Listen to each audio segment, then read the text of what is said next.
Good morning, everyone. Can everyone hear me okay? We like to try and start on time, especially for those people that might be live streaming. So welcome to what I hope is going to be a very informative presentation today about what is a complicated topic that's going to impact real estate across the city relatively soon. This talk is going to primarily be about the floodplain ordinances, the 100-year floodplain and the 500-year floodplain, but we'll delve into the entire city as it relates to development, real estate, and changes in pending codes at the city of Houston. So I want to be clear on our conversation about Chapter 19. It is an attempt to positively influence the resiliency of our city from this point forward, but it does absolutely nothing to the thousands of structures that have flooded during Tax Day, Memorial Day, Allison, or Harvey. There are a number of things being done to address that, but this doesn't do that. This impacts the future construction, new construction, additions, and remodels of the properties in the 100 and the 500-year floodplain. So I know that the city will collectively be working with the federal government, the state government, and the county to address the other areas.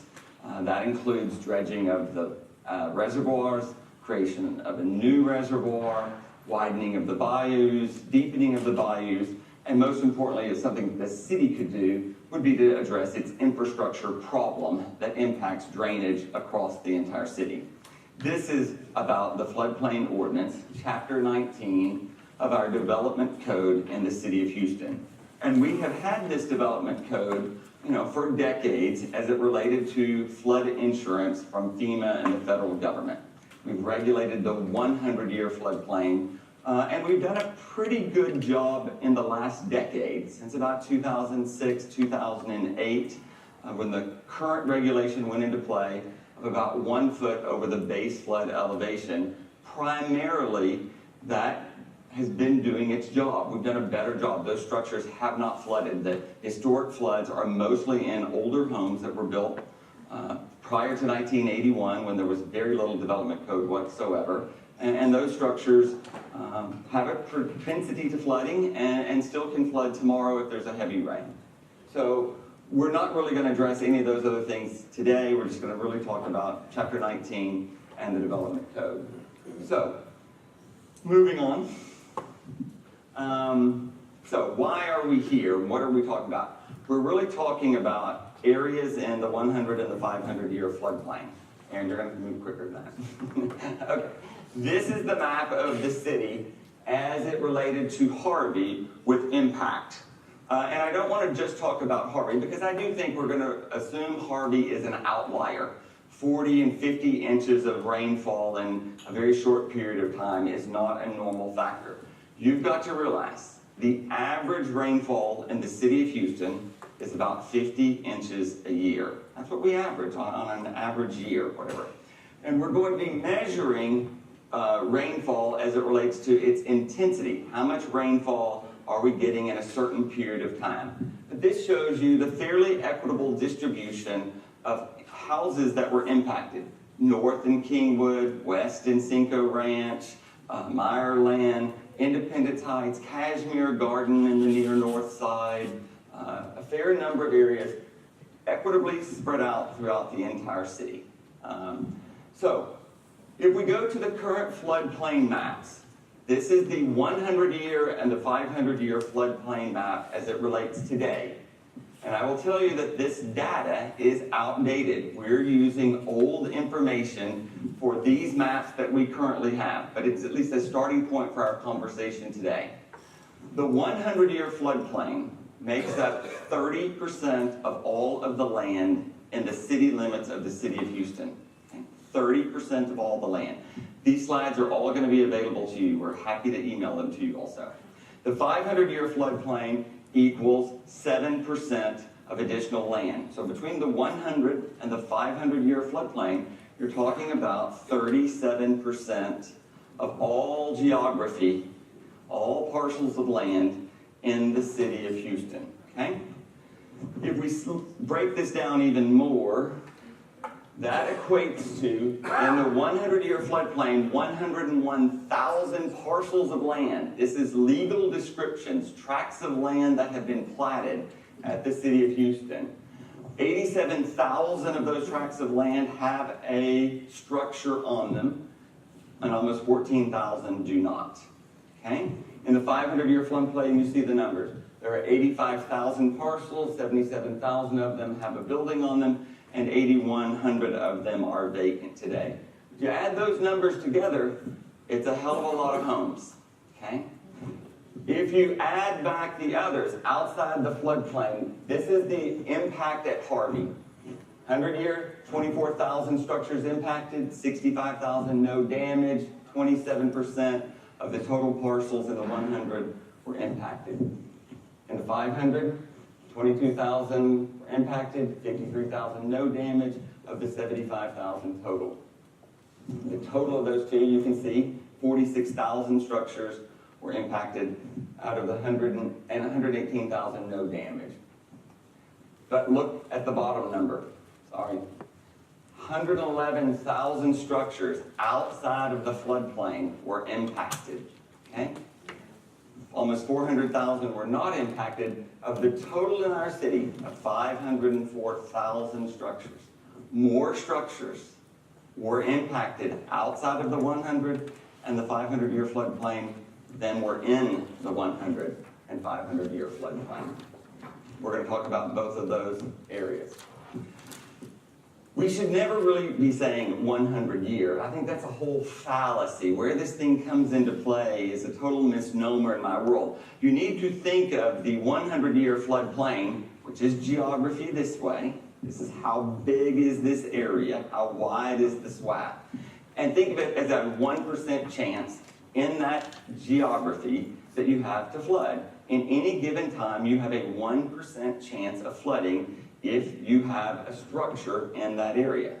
And over the course of your 30-year mortgage, that gives you a 26% chance of flooding if you have a residence or home or structure or lot in that geography, in that 100-year span known as the 100-year floodplain. But it's the 1% chance. It's not every 100 years you have a chance of flooding. It's your 1% chance at any given moment. The street system, the grid system, the city of Houston is basically designed to drain at about 1 inch per hour. Okay? If we get 1 inch of rainfall in an hour, our street system can handle that. Our bayou system can basically handle that. I'm talking in generalities over here. But that's assuming that if we don't have massive saturation and a full reservoir someplace else. If we get a rainfall and a summer storm in July and you get an inch or two, which might be fairly common, water rises on the street, it holds for just a little bit, the detention ponds work, and it slowly releases into the grid of system. Our city, our region is designed to flow from the west to the east, to the Port of Houston, and to Galveston. That's how water flows. It's been flowing that way for hundreds of thousands of years. And it's our development pattern that's impacted how that water, the sheet flow, has been working and will continue to work in the future. So we have to assume this 1 inch of rain every hour or so.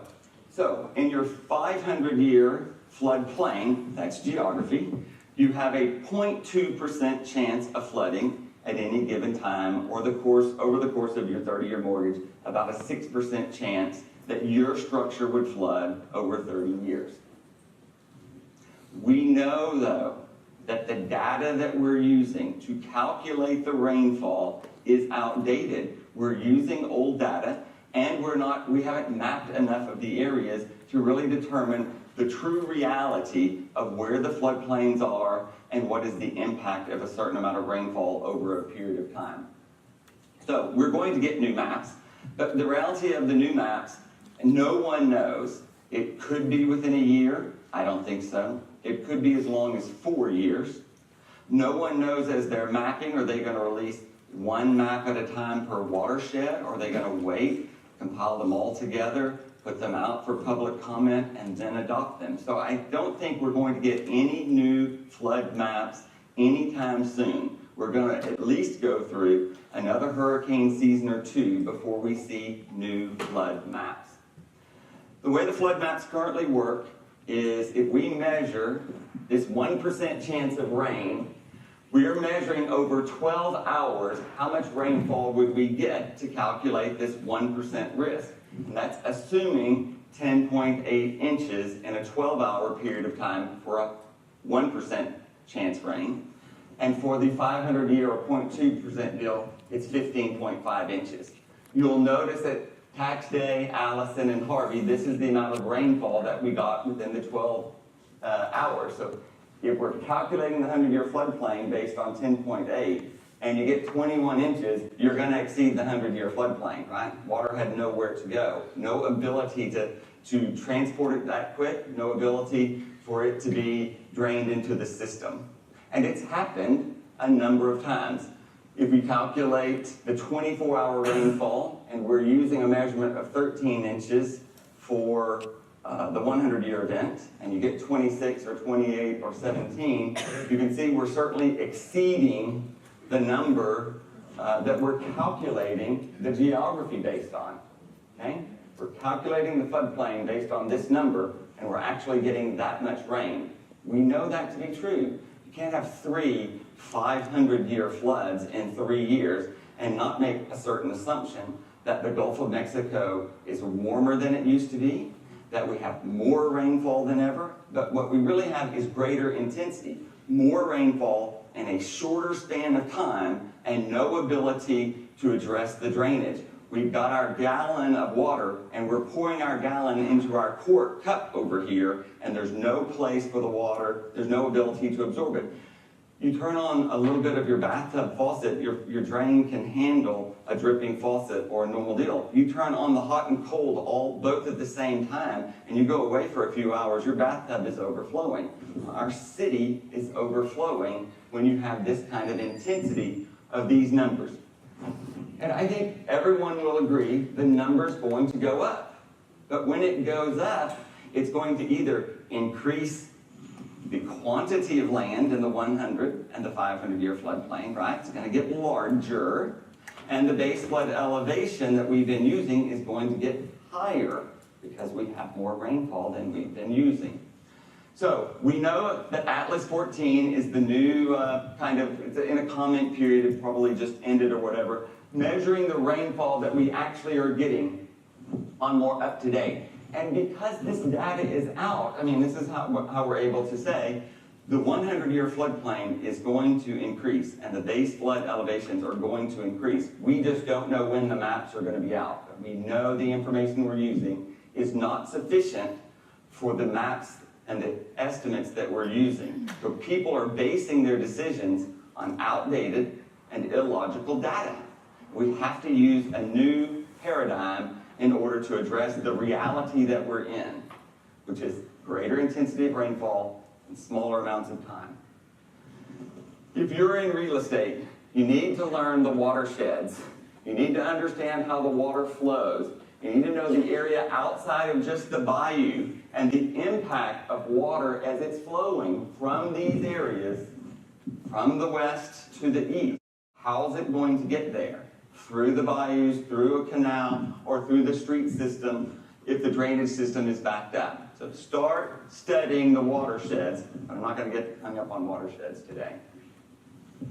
This is the headline in the paper about 6 days ago. Half of Harris County's waterways have not been mapped. Half of them. Okay? When you calculate the number, that's 2,500 waterways, the next line, which means 1,250 rivers, bayous, drainage ditches have never been mapped in Harris County. 1,250 waterways are not on that big 100-year floodplain map where the bayous are. I got it. We can figure out Sims Bayou and Buffalo Bayou. The water isn't just going to flow with the development pattern that we have, the water isn't able to get to the bayous. It's got to go through somebody's house or property in order to get someplace else. The big buildings, the high-rises, are altering the flow of water that would have normally gone to a bayou. It's got to go someplace else. And the drainage and detention that we've had isn't sufficient to hold the water that we're getting at this interval. So, back to the 100-year flood and the 500-year flood map.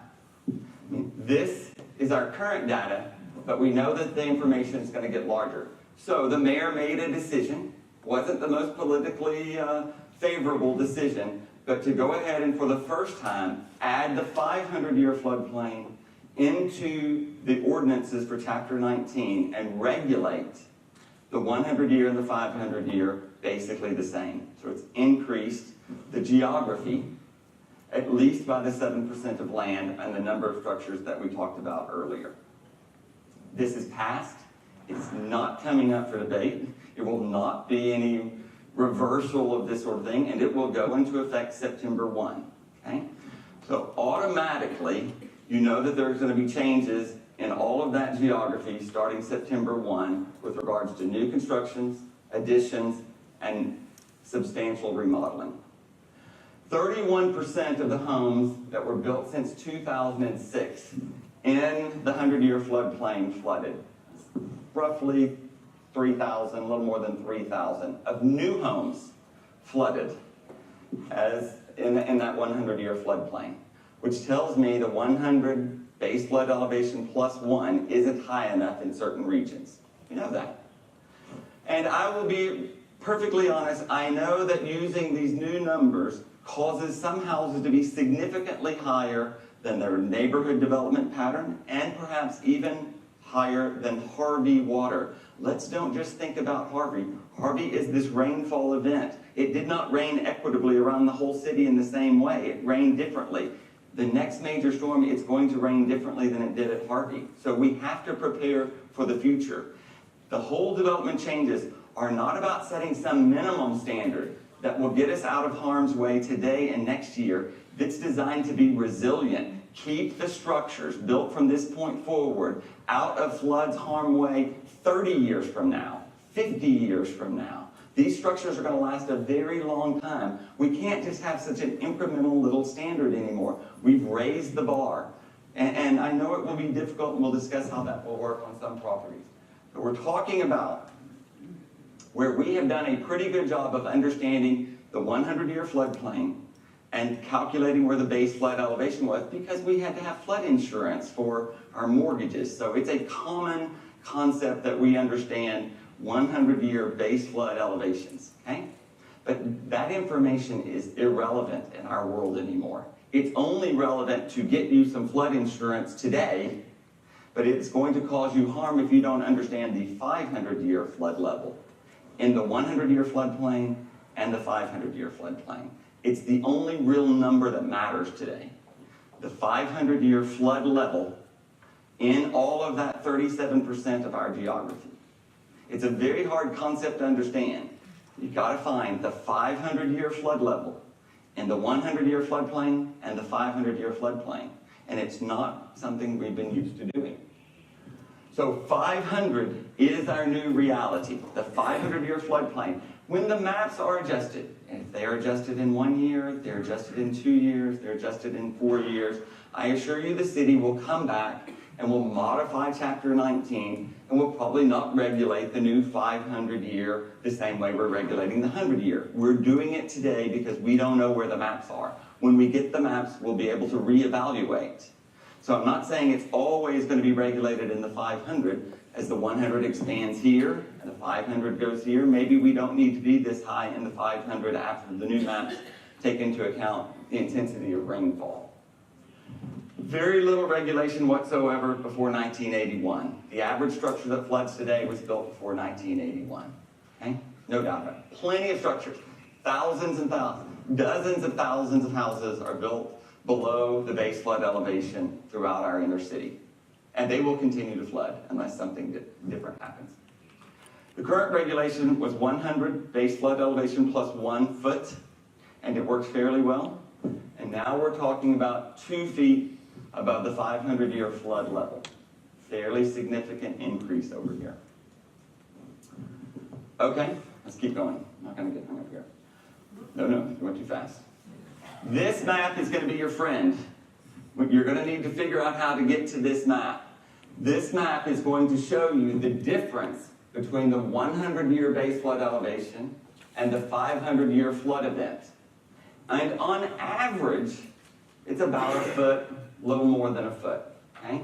The average of the 500-year flood event over the 100-year flood event, about 1 foot. It doesn't get any clearer than that. But clearly you can see areas where it's more than that. Downtown Houston, the difference is almost 6 feet between the 500 and the 100. Where Wortham Theater is and City Hall is, the difference is about that. It's 4 to 5 feet at the near north side at North Main and Quitman. It's 2 to 3 feet at Independence Heights at 34th Street and Yale. It's 2 feet on average in Meyerland.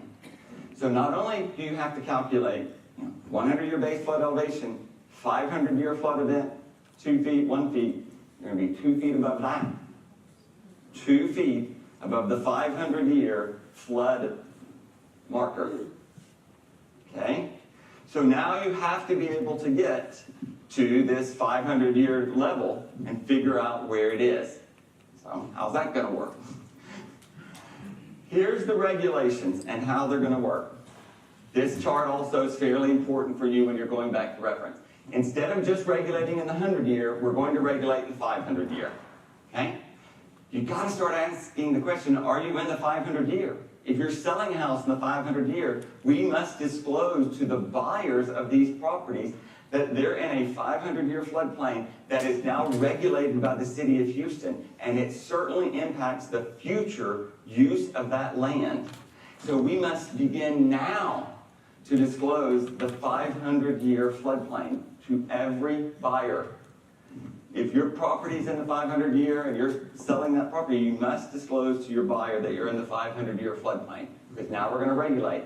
And instead of regulating the 100-year base flood plus 1 foot, we're going to regulate it the 500-year watermark plus 2. Pretty high there. The zero net fill, which we're going to talk about later, has been in the 100-year floodplain, and now it's going to be expanded virtually to the 500-year floodplain. Zero net fill, which we're going to explain thoroughly, there's some charts about it, basically says you can't bring any dirt onto the property. Without zero net fill, what happens is your lot's here and this lot's here, you want to build up, you just add a bunch of dirt to your property, you build your slab house using about 4 to 6 inches of concrete, no matter how big the slab is, and you adversely impact the drainage of your neighbor next door. You have not been allowed to do that in the 100 anyway for the last decade, and now you're not going to be able to do that in the 500.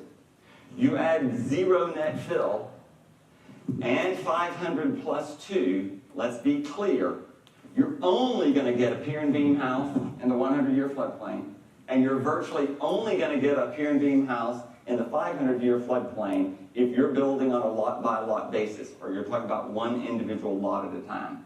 The only minor exception to this, which has never been tested since we just passed, would be Perry homes if they had 30 acres and could build up their land and create a detention pond and build their streets higher. Maybe Perry homes and David Wheatley or In-Town Homes is going to be able to build a slab house in those areas, but hadn't even been tested yet. I think the reality is that in the 100-year floodplain and the 500-year floodplain, all new construction and all additions over 1/3 are going to be pier and beam. Okay?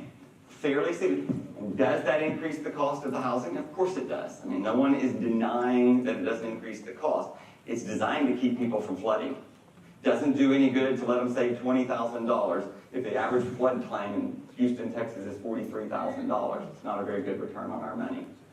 So pier and beam is virtually all that's going to be allowed in those areas. Substantial improvement, you got to go back to the chart just once if you can. So substantial improvement was in the 100-year floodplain, which meant, and we we didn't really enforce it, but they're going to enforce it from this point forward.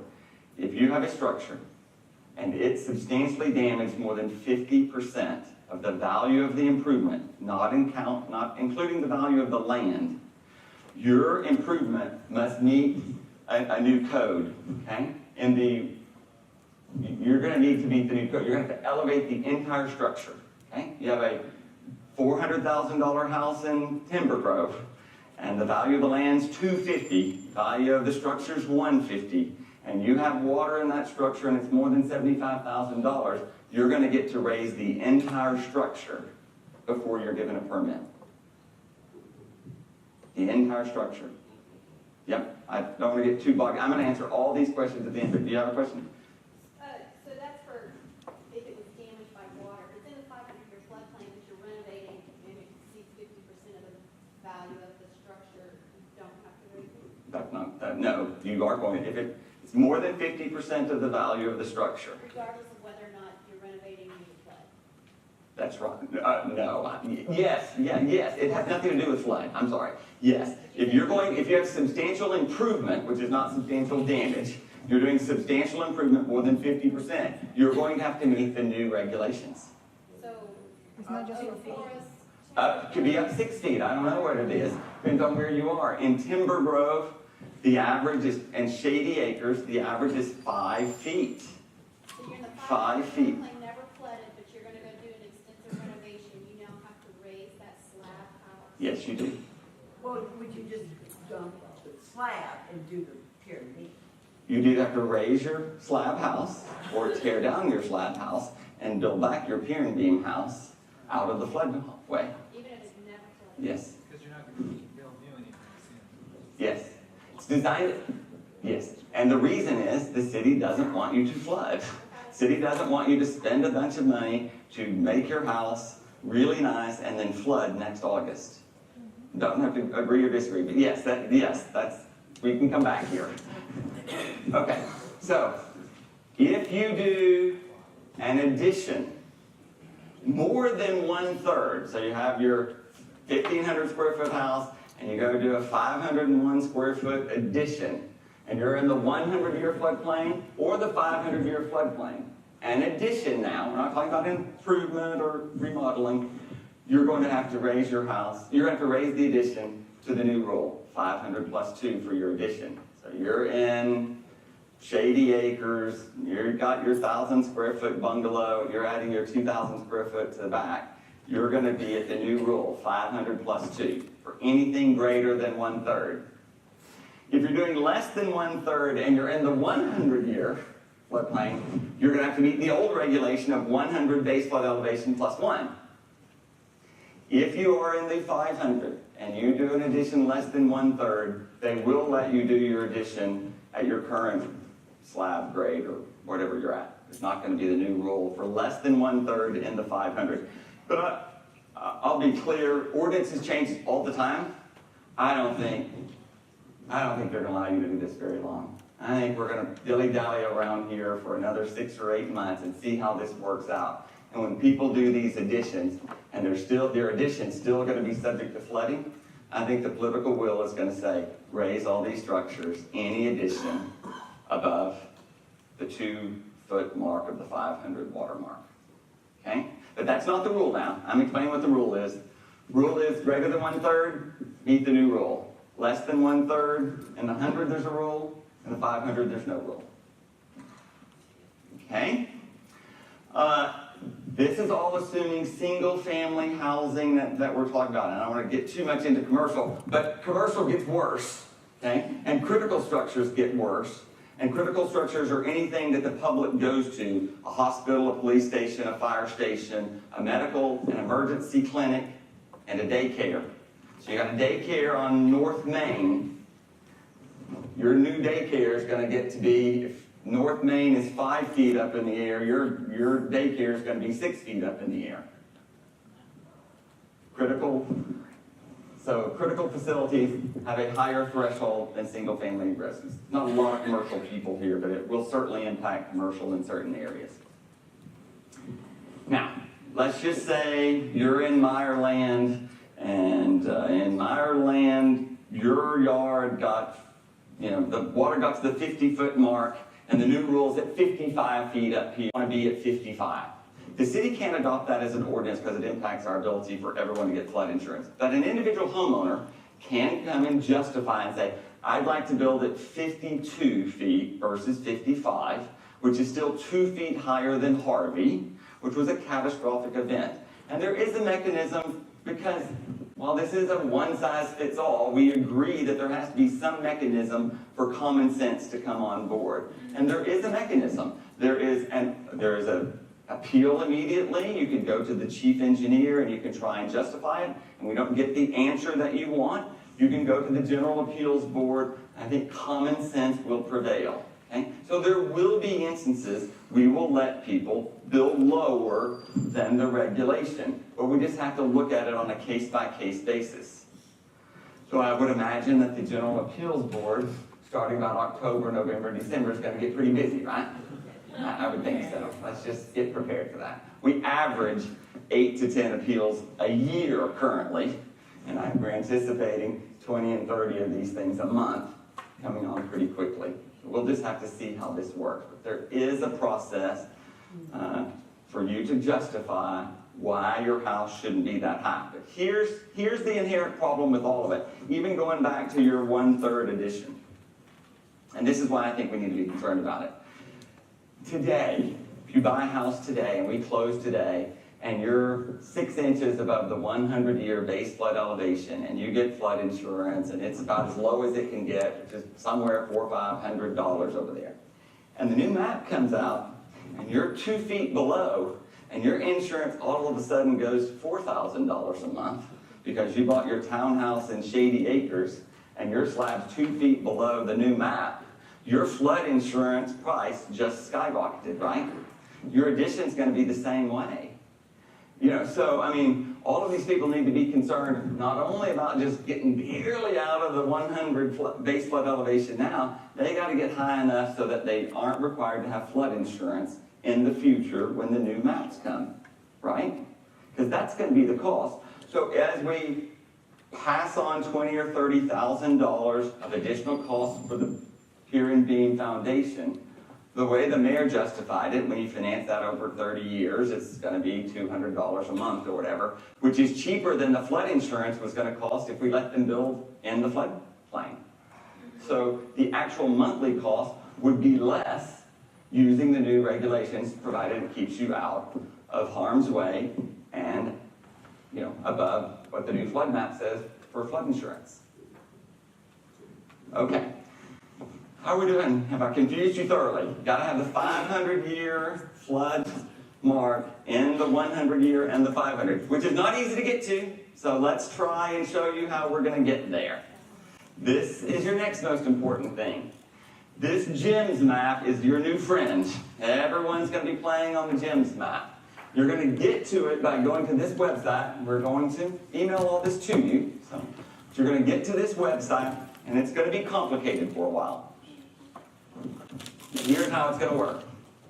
You're going to go here, and Aaron's faster than most of us, but you're going to click on that public line right there, and it's going to get you in. Okay? So you can close that, and you're in the GEMS map now. You're going to find a location.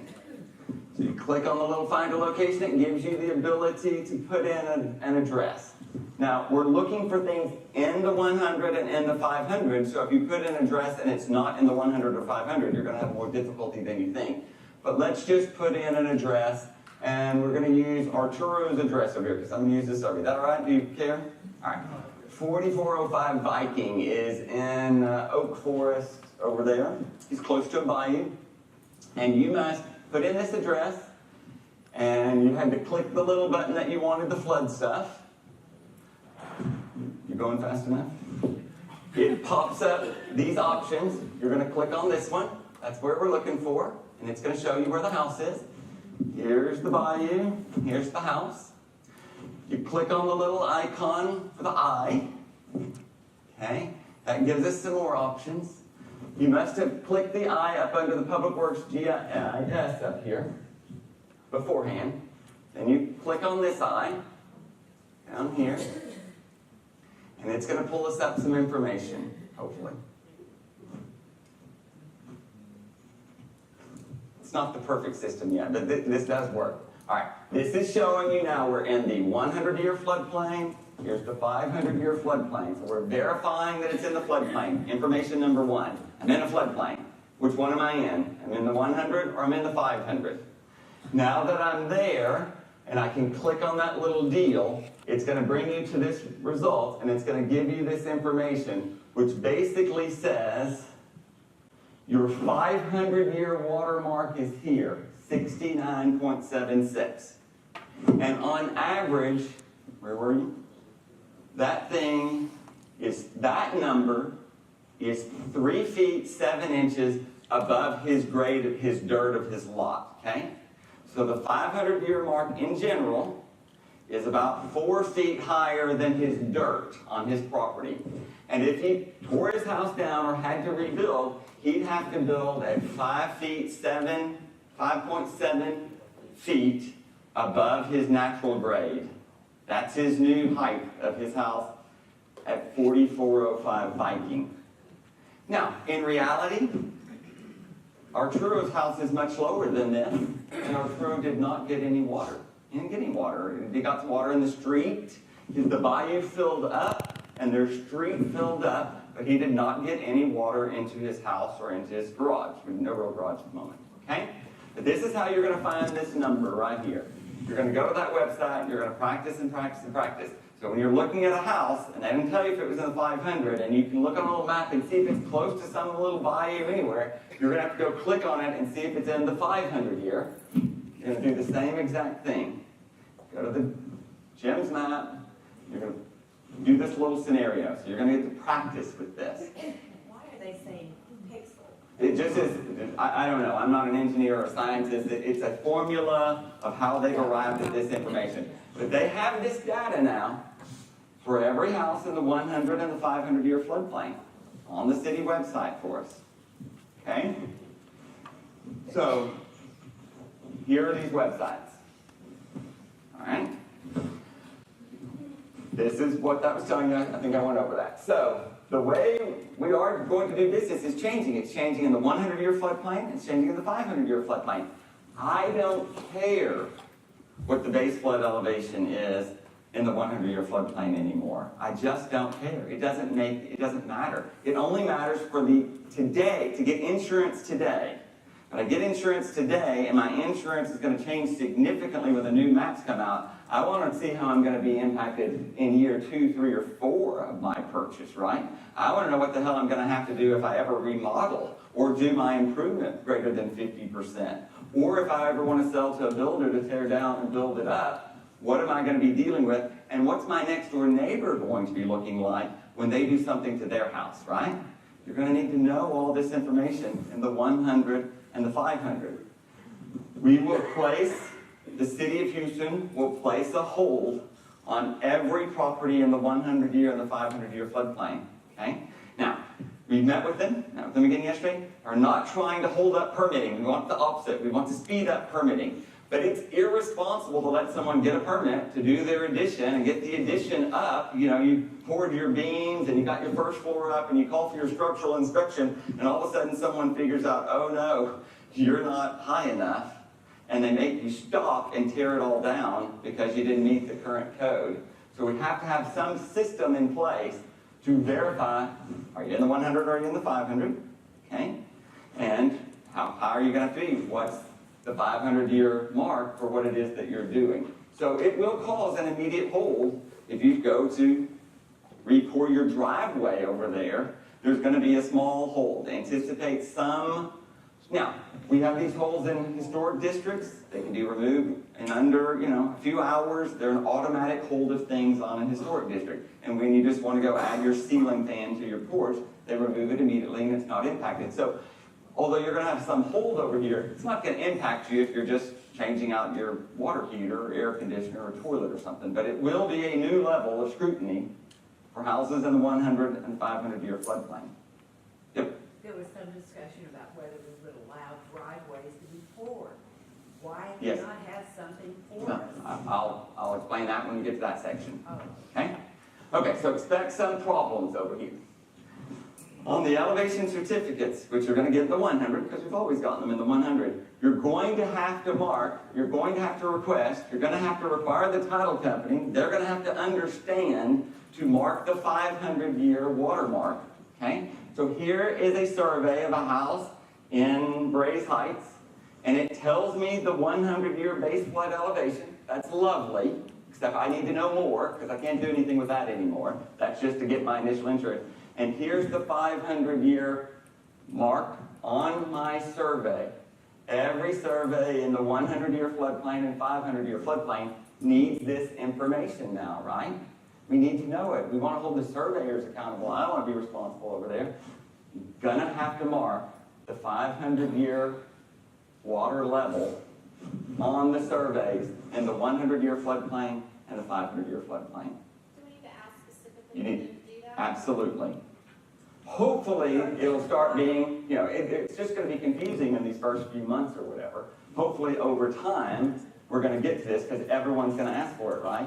Everyone's going to be very educated about the 100-year and the 500-year. They're going to ask for it. But until then, we're just going to have to educate as many of these title companies and as many of these surveyors as possible. You need this information. Even if you're doing nothing. I'm selling a house in Oak Forest and I don't intend to do anything. Someday you're going to sell it. And the guy who's buying it wants to know this information. So you better know now than later. The guy next door to you's got a similar number. So when they do something, be realistic. If you see your house next door is a tear down, it's going to be significantly higher than you are, right? It's going to glare over your house if it's built to that deal. You have to mark this. If I can stress enough, you're going to have to mark the 500-year watermark in the 100 and in the 500. Okay. We also need to be specialists in elevation certificates. So we're still going to get these elevation certificates. I'm hoping we get the elevation certificates in the 500-year floodplain, but until then we're just going to, you're going to get it in the 100-year floodplain. You need to know the base flood elevation to get your flood insurance today, although I could care, like I say, that's just to get initial flood insurance or to renew your flood insurance. Doesn't have anything to do with the city code. But you're going to have to understand and be able to read where are all these measurements. What's in the floodplain? And then let's be realistic. We can build the houses 20 feet up in the air. The garages are going to be down in the floodplain, right? In every one of these areas, we know the garage is going to be there. It impacts you more if the garage is connected or not connected, but you're going to need to know, and are your air conditioning units, where are they? Are they going to be down in the floodplain or are they going to be raised up? Today, we're not regulating in these single-family residences that the air conditioners be raised 2 feet above the 500-year mark. They're letting your air conditioning flood, but I don't know that that's going to, I think that was an initial oversight, and I think that'll also be changed relatively quickly. So you're going to get used to Timber Grove air conditioners being 8 feet up in the air, which now you're going to see your next door neighbor's air conditioning unit, and you're sure as hell going to hear it, right? No way around it. It'll be interesting to see how that works. So, you've got to figure out how to read these better. So, you've got to figure out where you're at. This is your basic condominium or something, where you're at grade. Here's grade at the bottom of the first floor, and maybe you're on the second floor, but your AC units, parking garage or something is down at grade. So this is your basic sort of condominium. This is your basic slab house. You've got a grade. You got the bottom of the first floor, so this is, the bottom of your slab here, and then this is the bottom of your next floor here. So this is your version of a slab house. Then we go to the pier and beam house. So here we have our grade. Here we have the bottom of the first floor. Here's where we have our townhouse raised up. We have our garage connected, or we have something else like this. Even these structures that you're getting in Meyerland, when you're raising them up 12 feet, and then they have a code that you must enclose that. Well, now what are we getting down there? We're getting these latticed playrooms for kids underneath the houses. It's going to be storage, but you're going to have things down there. So what is this enclosure that you have? Basically, this is the garage, or this is where the AC units might be. So I simplified it and made it just like that. So you'll be focusing on the base flood elevation, but what you really want to know is the 500-year mark, and then you're going to calculate 2 feet above that. So we've got a couple of examples for you. Here is a townhouse in basically Shady Acres. Here's where the base flood elevation for this house, this is the bottom of the first floor, the base flood elevation is at 57.4. That's the base flood elevation. Okay, that sounds okay. The 500-year mark in this particular instance is at 58.5. 2 feet above that, 60.5, right? Let's be clear. But I think the days of these townhouses built at grade are about done. You're going to end up with this version. You're going to have 3 steps up to your front door. Your garage is going to be down at grade or whatever, and your townhouse itself is going to get higher, especially throughout most of the inner city. And I think this is going to be safer for most people anyway. So here you have this elevation certificate, and we're going to have, here's the bottom of our first floor. It's way down here. This is where our garage is. So it's here, but our house is really up here. So when you go to their elevation certificate, I think that's what's next. You know, it's showing, let's see what's next. So this is telling me base flood elevation was at 51. The top of the bottom floor here is at 50. So I'm already below the base flood elevation, right, of this particular house, and everything else is lower than that. This is a different one. Yeah, that's not the same. Okay, so we didn't have, whatever. You understand what I'm saying? Base flood elevation's here. Your garage is down here. We already know at 500 you're supposed to be here, and 2 feet above that you're supposed to be there. So while that townhouse on Crouch had a very low flood insurance rate today, it's soon not going to have a very low flood insurance rate, right? This is where? Irish, okay. So this base flood elevation and 500 year are about the same, not too bad there, but 2 feet above that. So here's this house that was already 1 foot below the base flood elevation of the current old map. 1 foot below, so you knew the insurance was already higher here. So when you start talking about going to 51.9 and 2 feet above that, now you're 4 feet below the new base flood elevation if you're using 500 as the mark. Okay? And this is in candlelight. I'm very surprised. The distance, Shady Acres is a hell of a big gap, I'm telling you. The difference between the 100-year base flood elevation and the 500-year mark, fairly significant in Timber Grove, West 16th Street, West 22nd Street. It's bigger than you think. So here's one, base flood elevation is at 67, house is already below all that. It's got serious problems. I don't know how to say it. Okay, this is the 100 and the 500 year floodplain. 500 mark, 2 feet above that. So, let's remember, 60% of all the structures were outside of the floodplain, right? They weren't even in the floodplain. What are we going to do about that? What we have now is a little confusing. So, currently, you have to be 4 inches above the crown of the street or 12 inches above the nearest manhole. If you can even find a manhole. Because I've been trying, it's not that easy. Half the time, so this is a house we just had an issue with it last week. This is on Olson. Absolutely no curb. Half of my world doesn't have a curb. No manhole inside around here. How the hell can you even find the nearest manhole? It's about half a mile from here. So what are you going to use as the basis? I think the current rule that we have, and I brought the building code with us, it's just too complicated. So here's what I think is going to happen. Now, I will tell you there will be more community input, more dialogue, and more opportunity for input on this change than there was the last change. And the reason I don't think there were a lot of community meetings, the mayor had his CIP meetings. He went to 12 community meetings. He got his butt chewed out every day about the flooding. And so he was hearing from the people. There wasn't a lot of need because this was the most drastic areas of the city. It was just easier to go and do something. I think you're going to see from the crown of the street, which may not always be in the middle, but from the crown of the street, forget the curb, forget the manhole, and you're going to go somewhere close to 18 inches. So the bottom of your slab is going to be 18 inches from the crown of the street, which is about 6 inches higher than what we average today. Okay? There'll be some discussion going to 24, be some that stay in at 12. I think you'll see these foundations be 18 inches above the crown of the street. I think it'll be voted on sometime this year.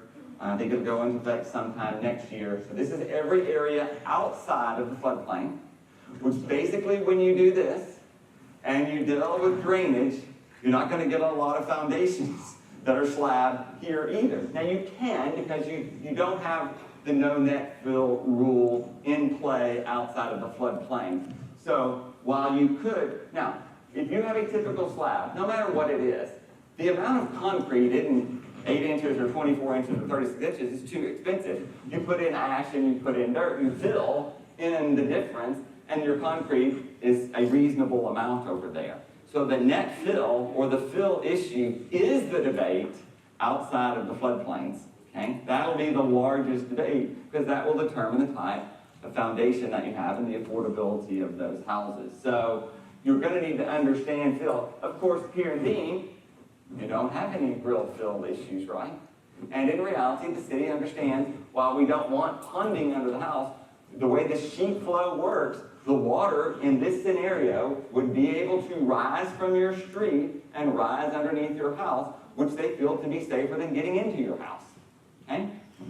So, certainly a movement for pier and beam, a requirement for pier and beam, the 100, the 500, and a movement to more pier and beam structures where the land is low. There are many, the thing that it's very hard to explain even to the city council members, you can take the average street on Leland and you can take one block and the difference of this side is 4 feet higher than this side, and from the 100 block to the 200 block you shift another 4 or 5 feet. So it's dependent upon your lot, how it works over here. But yes, we always have had this impervious cover deal, and we've been focusing on it a little bit more. You're going to see more and more with regards to the amount of impervious cover that you can have. Basically, you can cover about 65% today, but you will see some changes to the impervious cover rule, and then you're going to soon find the enforcement of the drainage requirements. So here's the basic house, and here is how the water is designed to flow. Not one drop of water can land on your property and touch an abutting property owner. The water must collect on your property and drain to the front of your house. And this is how it does it. And there is a percentage slope, so it's designed to flow away from your slab and away from the property and down the middle here. In the back, this is designed to show you how it would work. So these houses that are at 3 feet, and the overhang's at 1.5 feet there, and it rains and the water shoots onto the abutting property owner, they're going to have an enforcement mechanism to stop that, okay? Which, there's no great incentive for enforcement if there's not a fine or something associated with it, right? And you have to be able to enforce it. You can't just give them a red tag and say, your water is impacting me next door. You're going to have a mechanism to enforce it more. So what we have is the basic builder doing this, and then all of a sudden you build a fence on either side of the property, you build up the landscaping, the water has nowhere to go, and it bleeds on over into your property, your next door neighbor. There will be a swift crackdown of these sort of things, the people that are flowing back to the alley versus to the street, and the people who are illegally filling in the ditches in the front of their house. It'll be the largest crackdown that we have. Why is the city allowing any slabs anymore? Because people, it's less expensive. It makes them more affordable. There are people that prefer a slab house. People with disabilities. People don't want to go up 6 steps. They find it easier to heat and cool. There's lots of reasons why people would want a slab house. And the city shouldn't mandate that you can't have that. The city's primary responsibility should be the safety of its individuals, from its police force and fire force and building codes, should protect people, but not adversely take away their property rights. So they're not trying to do that. I don't think there's any massive movement to say people can't do what they want on their property. They do have to keep them safe and the people that you sell it to 10 years from now, and they got to keep the next door neighbors safe. Yes, Larry? With all this grazing, is there any plan to address the ADA issue? There is. There's a group working on how to address it.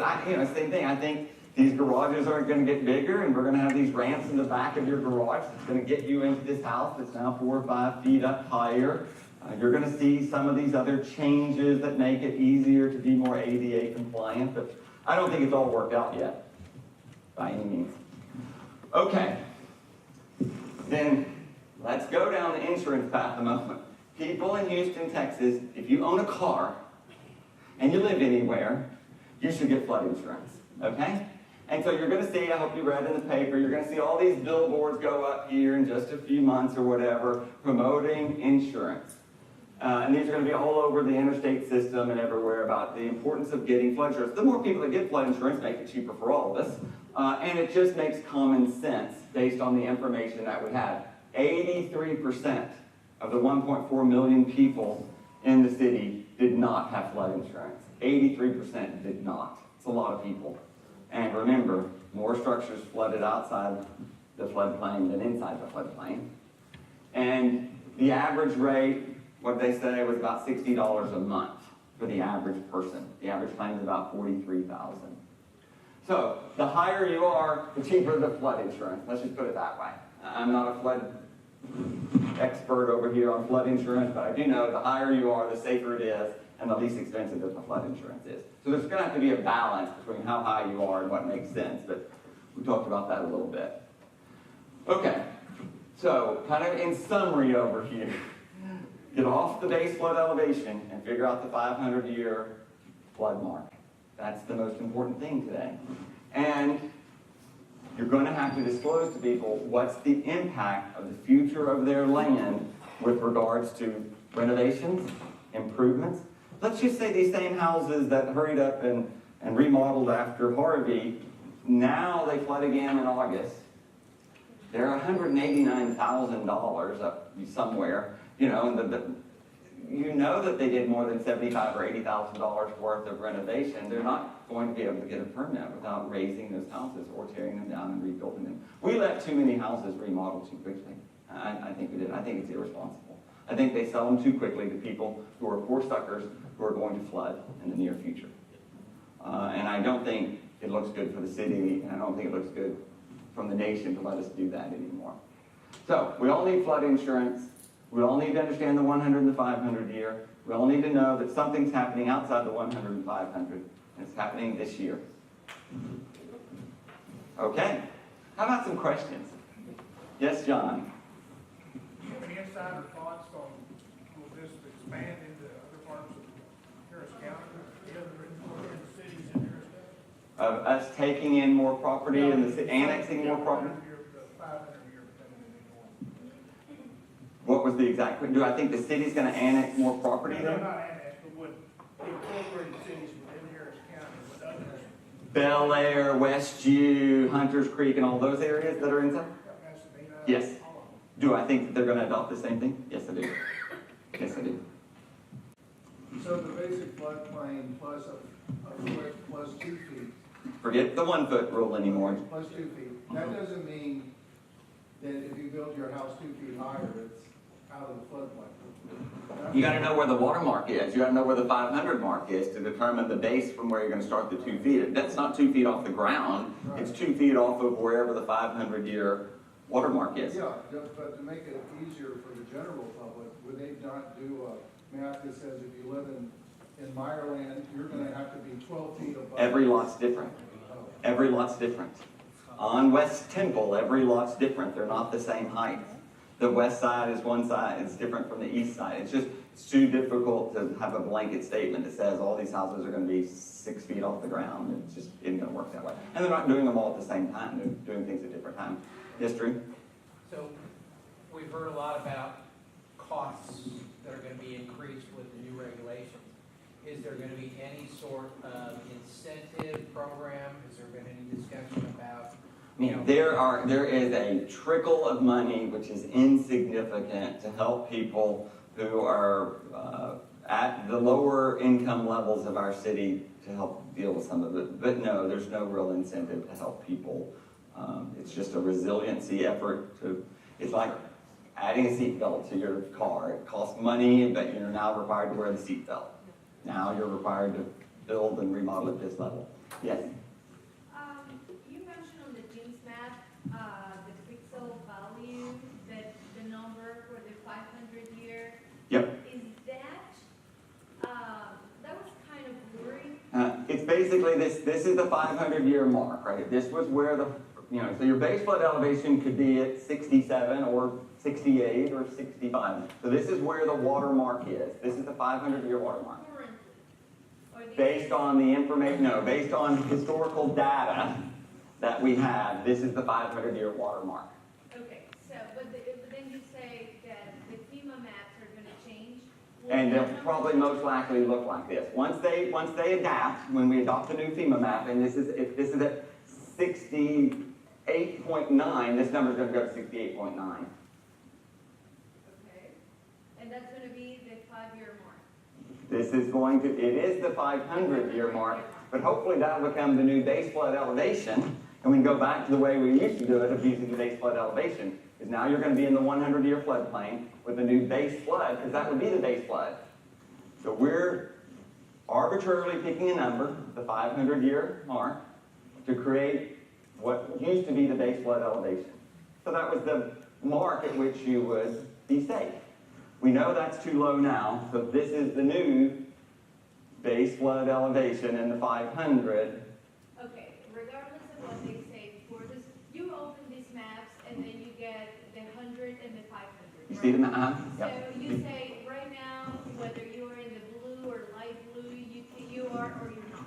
Yes. This pixel value is the new number, It's the 500-year mark. It's the mark at the which, new one. yes, Okay, yes. It's the latest information that we have okay. regarding water at a 24-hour time frame in a particular area. That will become the new. Well, I can't say that FEMA is exactly going to adopt that. I don't want to say that. I'm saying FEMA is going to adopt a map, and it's going to be close to this, and when they adopt that map, this number won't make any difference anymore. You have to add 2 to this to get the new regulation.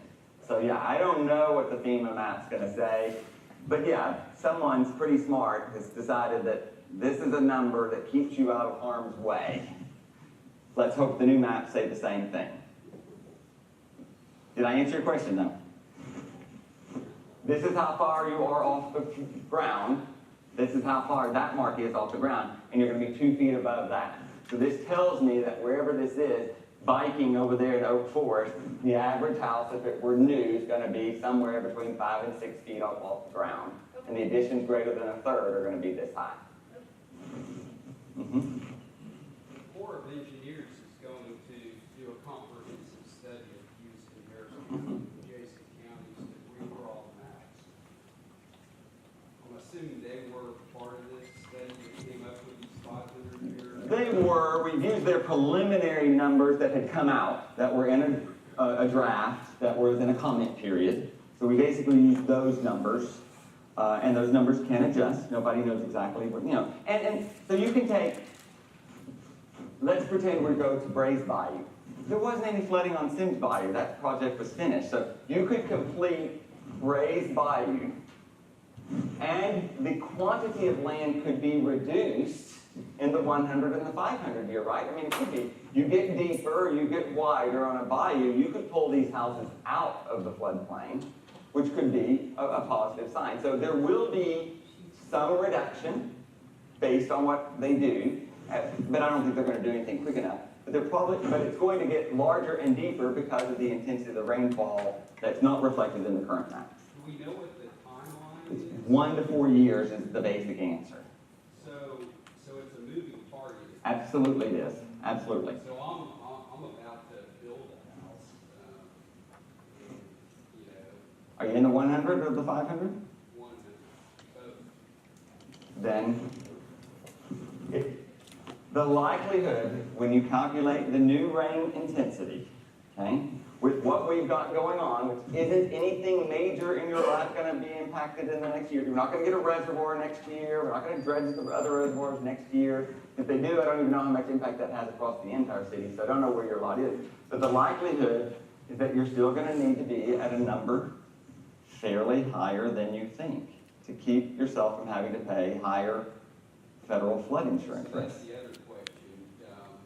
Regardless of where the high water mark was for Harvey relative to where I build, if I don't build up to or above the September 1st required elevation, then my premiums will be higher. They can be higher. I just want to say they could be higher. They most likely would. If you use the current rule, let's just say that, if you use the current rule of 100 plus 1, and the new maps come out, I can say with fair confidence that your flood insurance will be significantly higher than what you thought it was going to be.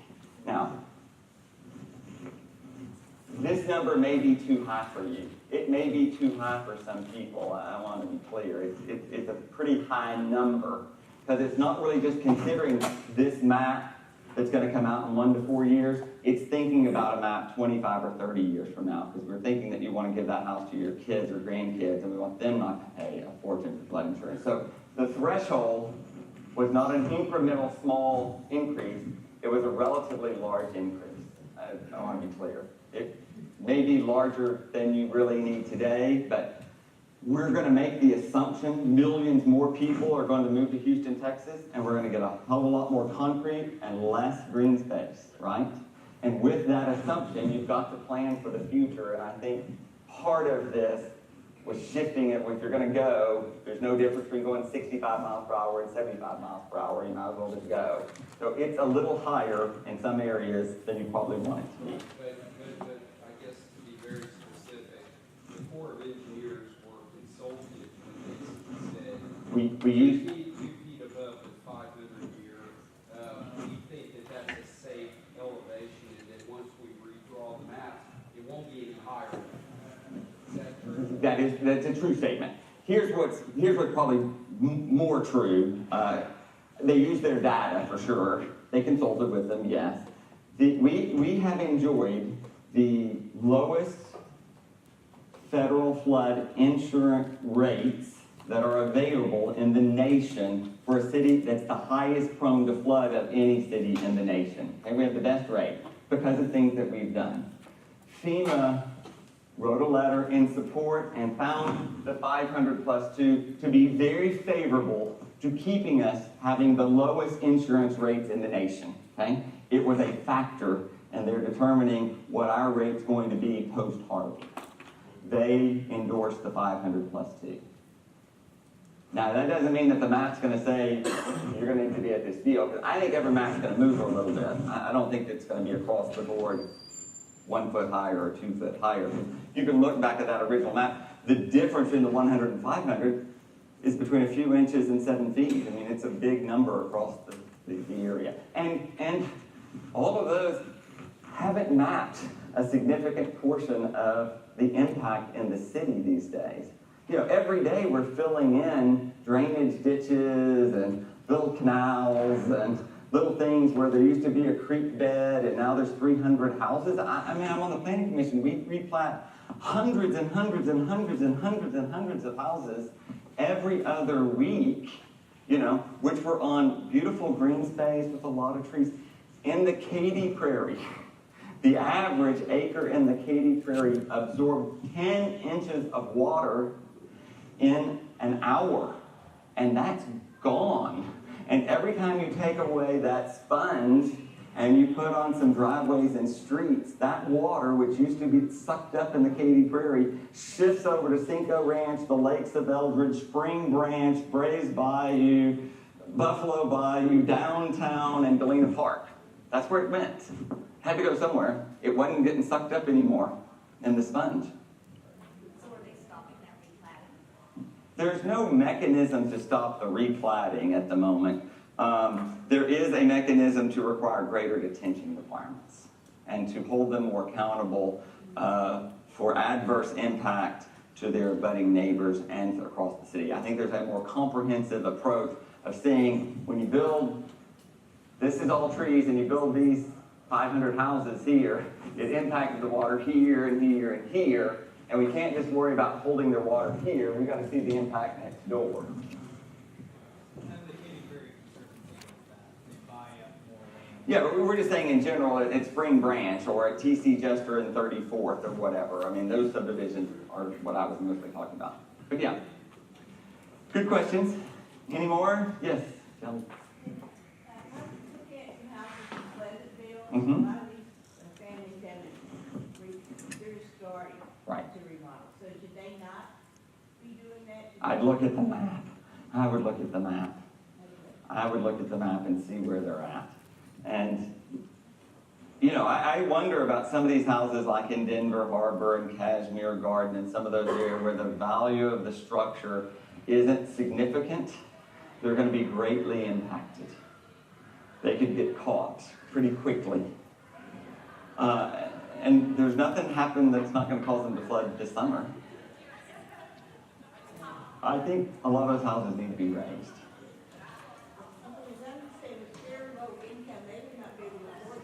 Right.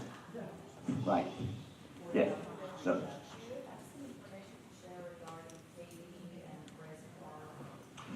Well, this is what I would say about I believe we're going to get another reservoir. I mean, I think we will get another reservoir. I think the mayor's committed, and the county judge is very committed, and I think the governor's committed to it also. No one wants to jump up and say they're going to pay for the reservoir because they still want someone else to pay for it. So if the county says we're going to build a reservoir, then we don't get the $500 million from the state.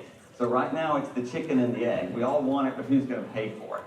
And I think you'll see the county will come out with their bond election in November, and they're going to do something. And the city's going to have to do something. I don't think a lot of city money is going to go to the reservoir. I think the city will have to upfront, and the mayor announced some yesterday, we're going to have to upfront more of these improvements to the bayous, anticipating that we're going to get repaid back later from the federal government to speed up the project. So I see the city working on bayous and drainage of areas that flooded because the drainage in the streets wasn't sufficient, in Brooksmith or in Independence Heights or some of those areas.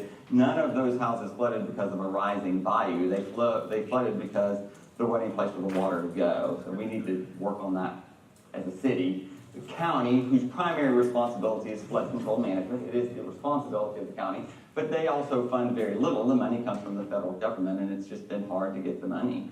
But you're going to get money. The $1 billion they announced, they're getting $1.2 billion from this first round. Most of that's going to go into housing. We got another $1 billion basically earmarked recently. That will go for some infrastructure projects. So there's plenty of things happening. I just don't think any of them are going to be done by July. I don't think any of them are going to be done by August. So I think those are long-term projects. It's to deepen the existing reservoirs. The strategy is take the 2 existing reservoirs and excavate them and add to their capacity and add another reservoir out west, which saves most of the city. And then do the other things along the bayous and the streets. If you did all those sort of things, we haven't done anything about a surge from a hurricane, so that's another whole problem. But I mean, that at least solves this particular problem. Yes, Mayor? How do we get these slides? Do you want them to email us, or how are you going to do it? I'll just email everybody who I emailed to if you're here. Yeah, send me an email, and Aaron will email it right back to you.